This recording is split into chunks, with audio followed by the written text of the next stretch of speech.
Em, pues a lo largo de estas sesiones lo que quisimos fue como dar una pincelada de muchos temas que eh, pues caracterizan lo que es el acompañamiento psicosocial y que nos ayudan como a tener una caja de herramientas a poner en práctica para la atención del día a día con la población en movilidad.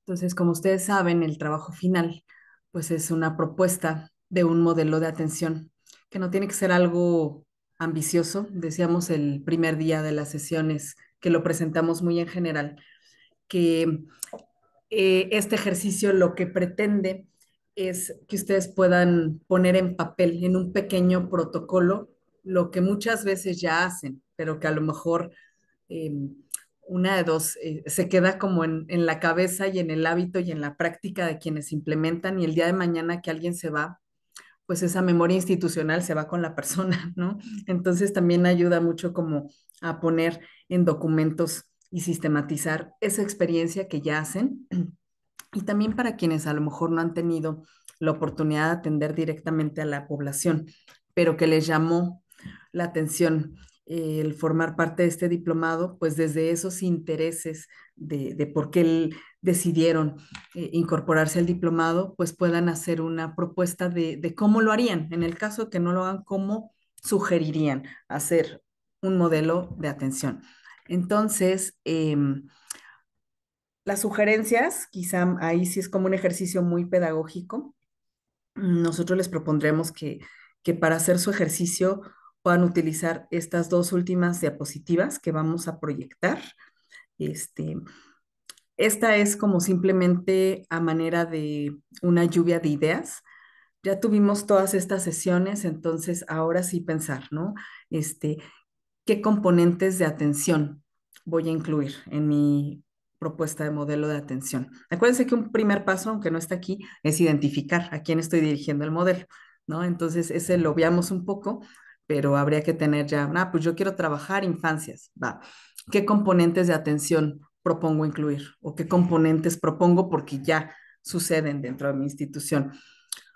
Ejemplos: orientación general, orientación legal, orientación médica, orientación psicológica, asistencia a necesidades específicas, cualquier cosa que ustedes crean que ya se hace o que propondrían, lo pueden colocar aquí. Después sería pensar con qué recursos contamos para hacerlos, con qué recursos materiales. Tenemos unas oficinas, tenemos computadoras, escritorios, si voy a trabajar con infancias, tengo una ludoteca, no la tengo un espacio adecuado para atender infancias. Em, Recursos humanos, ¿quiénes forman parte de la implementación de ese modelo? ¿Necesitan tener alguna expertise en particular? ¿Qué tipo de perfil? Recursos financieros, básico, ¿no? Para implementar cualquier proyecto. A veces eso hace la diferencia entre que podamos implementar o no.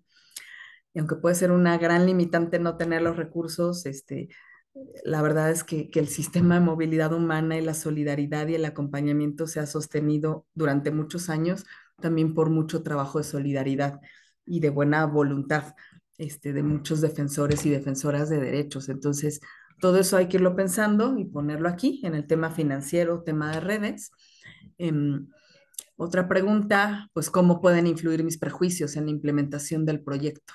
¿No? ¿Qué ideas tengo yo respecto a las infancias? ¿Qué ideas tengo respecto a las infancias no acompañadas? Este, Frente a las infancias trans, etcétera. Entonces, aquí ir identificando qué tipo de estereotipos tenemos, negativos, pero también positivos. Eh, Después, ¿cómo puede influir la postura de mi institución o de mi grupo, de mi colectivo en la implementación del proyecto? Porque eso me va a llevar a identificar áreas de oportunidad o retos institucionales. Por ejemplo, hay organizaciones laicas que son súper activistas y que entonces dentro de su agenda, dentro de sus prácticas, a lo mejor no contemplan mucho el sentarse a hacer negociaciones con instituciones de gobierno. Entonces, a lo mejor ahí va a ser un reto institucional y bueno, habrá temas que pondrán en manos de otras organizaciones con las que hagan red.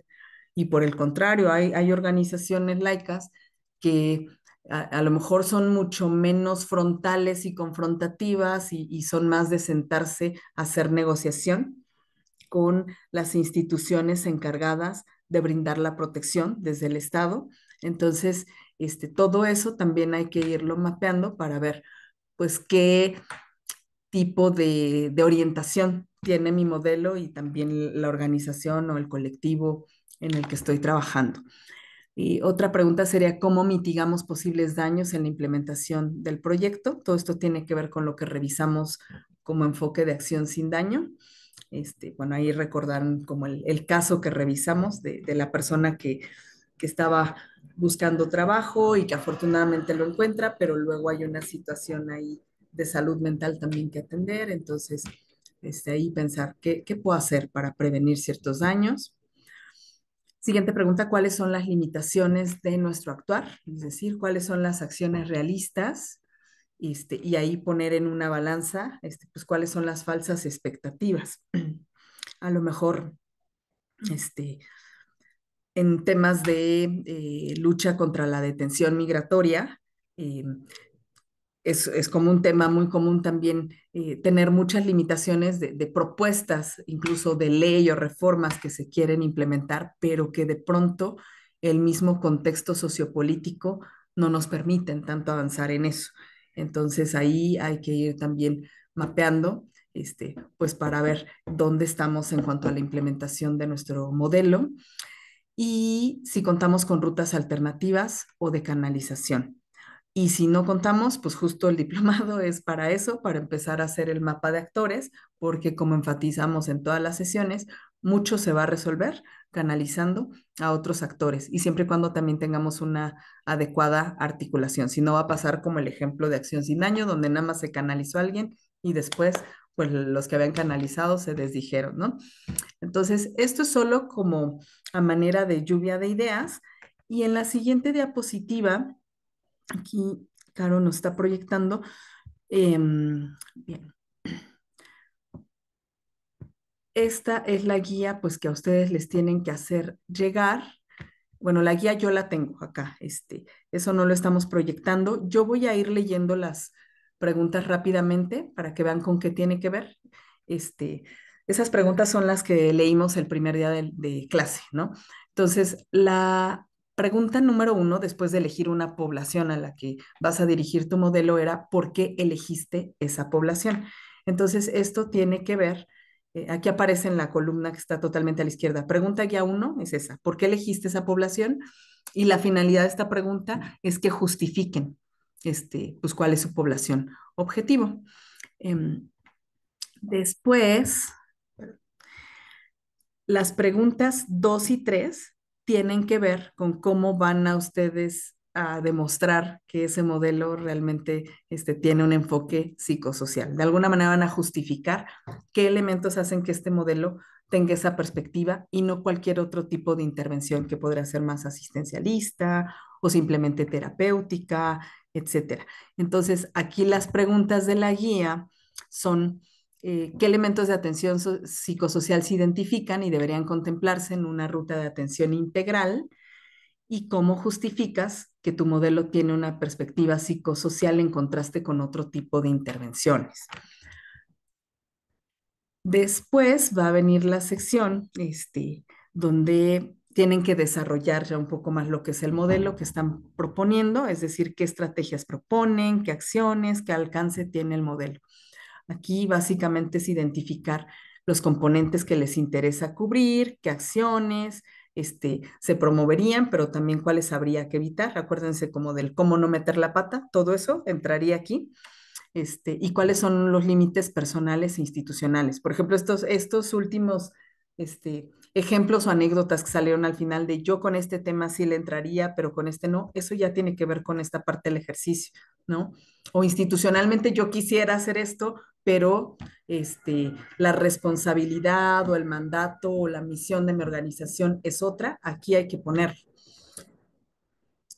Las preguntas de la guía específicamente son para esta sección van a ser qué componentes de acompañamiento te interesa cubrir, si es orientación general, legal, servicios médicos, psicológicos, si podrías proponer dos acciones específicas para promover el bienestar de la población a la que se dirige tu modelo y si podrías pensar en dos acciones específicas que evitarías para no causar un daño mayor.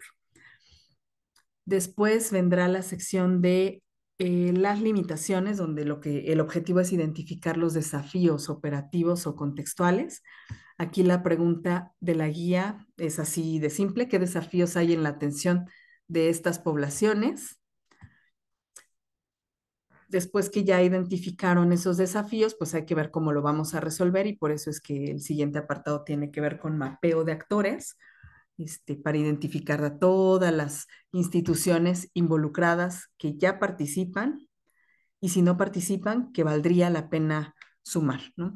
Aquí las preguntas de la guía son: ¿qué instituciones deberían involucrarse? Gubernamentales, organismos civiles, organismos internacionales, sector privado, ¿y con qué objetivo? ¿Y qué estrategia integral propondrías para vincular a las personas y fortalecer el apoyo a la población elegida? Y ya la última pregunta, para el modelo, ay, no sé si tú, yo no alcanzo a ver aquí, Caro, no sé si tú puedes ver la letra ¿Se F. refiere al autocuidado? Sí, perdón, es que nos quedó, déjame ver si la puedo ser más pequeña, pero se refiere al autocuidado. Ajá, y aquí la pregunta es, simplemente si tu modelo propone alguna estrategia de autocuidado personal, colectivo e institucional. Entonces, si se dan cuenta, es como un ejercicio que buscamos que fuera muy redondito, ¿no? Eliges con quién quieres trabajar, por qué lo estás proponiendo desde el enfoque psicosocial, qué es lo que quieres hacer, cuál es tu alcance, cuáles tus limitaciones, cómo trabajamos en red y finalmente cómo nos cuidamos. Entonces, de eso va el ejercicio.